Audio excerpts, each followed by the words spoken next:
Hello guys, welcome to another skin texturing tutorial. In this one, we're gonna texture this character. One thing you do need to have is the low-res model with a proper topology and a carefully laid out UI. UV. Okay, and then also you will have a high-res model in ZBrush that has also the same kind of like topology subdivided with the skin detail sculpted. Okay, this is what I have now. This one is already deleted the low-res subdivision level, but it is the same topology subdivided a few times, reaches to 6 million polygons. It does have UV, okay, which is the same UV. So that's one thing you kind of wanted to have if you want to use some of the things we will do in the tutorial, which will use ZBrush to help project some real texture. And there's a merit to use ZBrush. Anyways, but the primary texturing tool is actually Substance Painter. So I have exported both models, the high-res and low-res. The first stage here in Substance Painter is you go File, New, and you just select the high-res and low, actually the low-res model. So I have this body really low, super low model. That's the one I'm gonna use. Open it. And then the documentation resolution, I'm gonna go for 2K for now, and I think that's it. Just hit OK to open my low-res model. Okay, this is the same model I have in Maya. Okay, cool.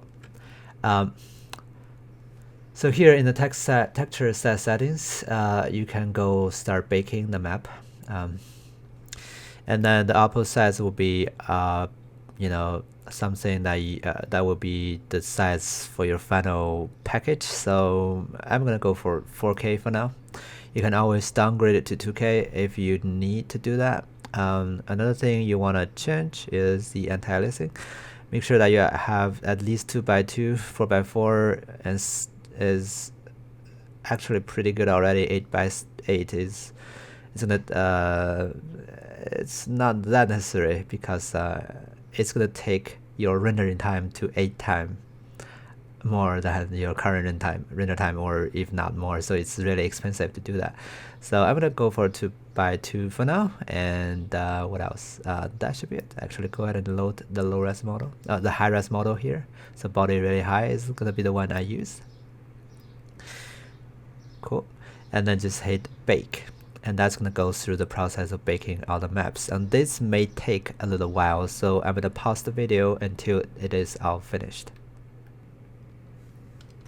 Alright, so we have all the maps baked. You can see we have normal, workspace normal, ID, ambient occlusion, curvature, position, and thickness.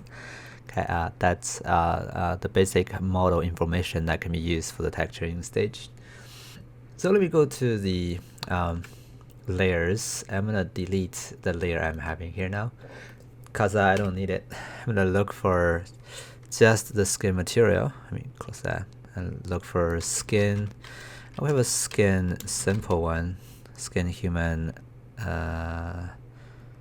simple. Okay, drag this guy over to the layers.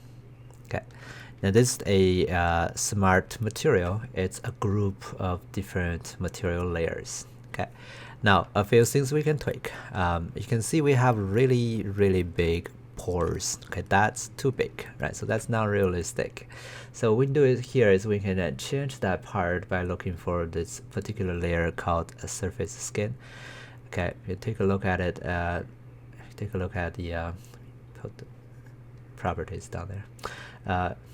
Can see it's governing the height and roughness. Okay, and it's basically the one that is having this really big pore structure. Okay, and also it's using UV projection. I'm gonna change that to triplanar projection. That way what I can do is just basically using scale to change it. It's not changing here. I guess it's because of the actual thing that is doing that is actually the dirt. Okay, so we need to deal with that. Okay, you can see when I scale this up and down, I'm basically changing the size of the pore. Okay, so we need to scale it down to a proper size. You can also drag this guy over. You can click on the locking to lock the X and Y and just drag this guy to change the size of the pore so that it does fit with the structure of your model, or sorry, the size of your model, of course. All right, cool. Another thing you can tweak is the actual color. Now it's using actually multiple layers to determine the color here. Okay, but I don't want it to really change that. I don't want it to go to individual layers and tweak them one by one. I want to have like a global control. Okay. Now to be able to achieve that, I'm gonna go to the very top layer of in this group. I'm gonna create a paint layer. I'm gonna call this guy global tweak. Okay, and then I can give it a filter here. Okay, and that filter will have a HSL perspective, and that's gonna allow me to tweak every layer. To do that, I also need to change the global tweaks layer blending method to pass through. This particular method will allow whatever that is applied to this layer to every layer that is underneath it. So now what I can do is I can change the saturation, I can change the hue. And so what I want to do is maybe to have a little bit darker color, a little bit more saturated, and then a little bit more reddish color. Okay. So this is where you can tweak the color.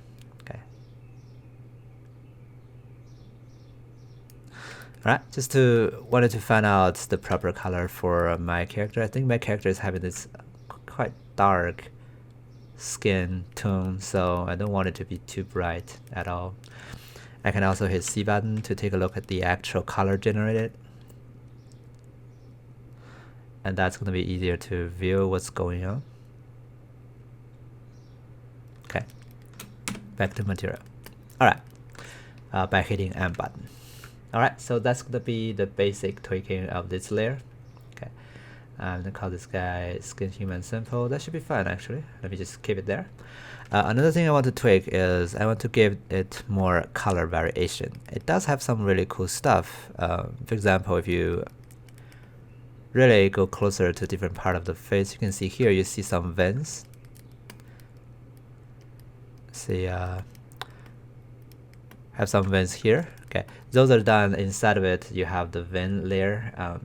Okay, you can see this one is basically if I grab holding down Alt and click on that mask, you can see what it does is basically creating the some vein texture. It's based on the cell and crystal texture. Those two procedural images to help build that vein shape. And you can of course change that multiply amount to make it more visible if you wanted to do that. Okay, I leave the experimentation inside of this this folder to you. Okay, so one thing I want to do is add some color variation, especially the red color. That's probably too strong over here, so let me go ahead and lower that down. It was 20. Okay, anyway, so I'm gonna go create a new pass-through layer, a new paint pass-through layer. Call this guy R, meaning the R color variation here. I'm gonna right click on this guy and then give it a black mask. Okay, and also before I do that, I also give it a filter and choose the HSL perspective. We can crank up the saturation and make it more red. Okay, and then I can give it a black mask. Okay, and add a generator. You know what? I'm gonna add just a fill layer. Should be fun. Okay, so for this fill layer, I'm gonna go down to the grayscale. I'm gonna choose a cloud texture. So type in cloud. I'm gonna choose cloud 1. Okay, what it does now is gonna apply a cloud texture on the surface as the mask. You can see what it looks like here now by holding down Alt and click. Okay, you can also see I have UV seams, so it's probably better now to actually change the projection to triplanar. Okay, and then we can again use this gizmo to tweak it. Okay, and then in the settings of the cloud, we have the balance, we have the contrast. Okay, those two things can also help us to get a proper result. So I'm gonna hold M button, or hit the M button to go back to the material. Okay, and here what I want to do is I can change the balance, and then the contrast, and also of course the scale. Okay, drag this guy all the way up so I can see it. Okay, to get a proper like blend of this red color on top of the face. All right, cool. So that's gonna be our first blend, a red color that goes across the surface of the model. Okay, so after that, I need to go Control-C, Control-V to have a copy paste. Okay, now this one, I'm gonna change the HSL perspective to a blue color, bluish color. Okay, and now it's also gonna use this cloud. It's also using this cloud. I don't really want that. I want the blue area. You know what? Let's have that. Maybe we can do this. Yeah, I'm gonna go right click and add a generator here. And in the generator, I'm gonna choose that mask editor. Okay. Now in the default settings, the mask editor will find the background using curvature map. If you go down here, you can see that's the only slider that is on. Okay. I'm gonna go to the curvature and say, okay, I don't want curvature, so lower down the curvature to 0. I'm gonna go to the amino occlusion, and then I'm gonna change the blend mode to just normal. Okay, and then I'm gonna drag the amino occlusion opacity up. Okay, I can hold it on Alt and click and see what's going on. Okay, and what I need to do is I want to actually reverse that AO. So in the mask editor, I'm gonna go check the invert. Okay, so what I want to happen is I want to have the concave area to be blue, and that's what I'm doing here using AO to help me procedurally generating that. Okay, so we can of course change the balance. Okay, we can change the blur. Okay. All right, so we have this area that's supposed to be blue. Hit M button to go back. You can see we have this blue color blend over there. Now, of course, it's too strong, so we can go back here and change the pass-through to make it not as strong. Okay. And same can go to the red color to make it weaker. Okay. I think the blue is still too strong. Okay, just a little bit. All right. And then eventually we can have another one. This one is actually not a color correction anymore. We add a new fill layer. We can call this one white. Okay. And for the white, we are not gonna do anything with the others, just the color. Actually, that should be true for all the others. So we don't do height, roughness, metallic, or normal map for those layers because they are not supposed to be affecting these. All right, cool. For the white, I'm gonna give it a black mask also. Okay, and then I'm gonna give it a fill layer, and then I'm gonna choose another cloud.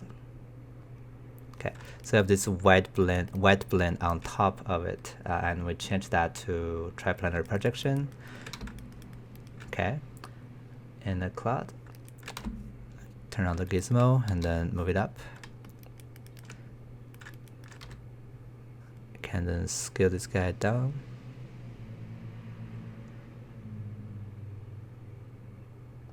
Okay, to have a smaller overlay. Okay, and this one will be pretty subtle, so I'm gonna change the value to be something quite low also. And I think I can make it to make it a little bit higher contrast. So here I'm gonna change the contrast to something higher and maybe lesser on the balance. Maybe not that much high. So trying to find out a sweet point to have this really good breakup between those three colors. We have red, white, and blue. Okay, and again, this can be pretty subtle, so we can lower it down some really small value here. Okay, all right, so those variations can help us to make the skin looks a bit more interesting. You can see when you zoom in closer, you can kind of like feel there is like a variation of different colors. For the blue one, just to make it a little bit more interesting, I can go back here and say, all right, I can have a texture to help me to bring some more blue color to the skin. So go down to the texture portion. We have two image textures we can use to blend with our other parts of the mask. So we can go to the texture and we can look for, let me see, the other cloud. I really like to use the cloud. if I can find it there, I can find it here, and cloud 3 to the texture here. Okay, it's all arbitrary, so I'm not sure what I'm doing here yet. I just need to I just wanted to add some breakup. So texture opacity will be turned on. Okay, holding down Alt button and click to take a look. Oh, this one will be renamed to blue, of course. Okay. And you can see what that cloud does is breaking those guys up. But what I want to do here is, instead of using the texture to overlay, I'm going to change that to basically use a max leaden to leaden it up. And then I can change the texture opacity to make it not as strong. Okay, can change the contrast. Okay, maybe, yeah, a little bit more contrast. No, that's too much. Scale. Okay, maybe lesser contrast. Okay, just want to have some more like smaller patches of blue color on top, but that should be a really subtle blend. So again, we can use triplanar. So triplanar will be on, and that means I need to retweak my scale. All right, cool. Now back here, hit M to go back to the material mode. You can see now we have this skin that has this rich variation of red, blue, and white color on top of the entire skin. Okay, now that may be a little bit too strong for now, so eventually we'll have one more layer that is actually a paint layer. I'm going to call this guy overall global or final adjustment of the color. And again, we just need a filter on it, and this filter will have the HSL perspective. Okay, and that one will allow us to change the saturation. Maybe lower that down a little bit. Oh, actually, we need to change that to pass through. Okay, it's going down too much, so lower that down just a little bit. Okay, can change the skin tone to make it match our original design of the skin color closer. Okay. All right.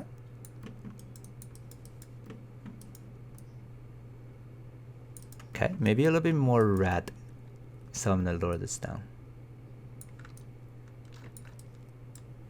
Cool. All right, so let's stop the video now, and moving on to the next stage, we can talk about how we actually use some projected data to fill in some of the areas that can use some more realistic real-world skin textures. Okay, let's move on to that in the next video.